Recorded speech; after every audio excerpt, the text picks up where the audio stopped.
Hey everyone, and welcome back to the channel. In this video, we're diving deep into the exciting world of Android 16 Beta 1. We'll guide you through the entire process of installing this cutting-edge software on your Google Pixel 6 or later device. Before we begin, a friendly reminder: beta software is still under development. You might encounter unexpected bugs, instability, and potential data loss. It's crucial to proceed with caution and only install it on devices you're comfortable experimenting with. Now, let's get started. The first step is to enroll in the Android Beta for Pixel program. Open your phone's browser and navigate to the official Android Beta website. You'll need to sign in with your Google account.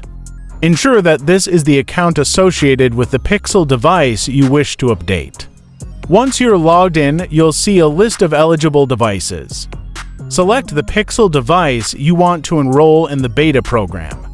Click the Enroll Device button. You'll receive a confirmation message.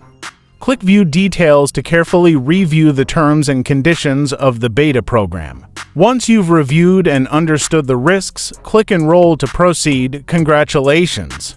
You're now officially enrolled in the Android 16 Beta 1 program. Now, sit back and relax. You'll receive an over-the-air OTA update notification on your device. This might take a while, so grab a cup of coffee and patiently wait for the notification to arrive. And there you have it, your device has successfully booted into Android 16 Beta 1. Explore the exciting new features, experience the latest innovations, and provide valuable feedback to the Google development team. If you have any questions or encounter any problems, feel free to leave a comment below. Don't forget to like and subscribe for more tech tutorials and exciting updates.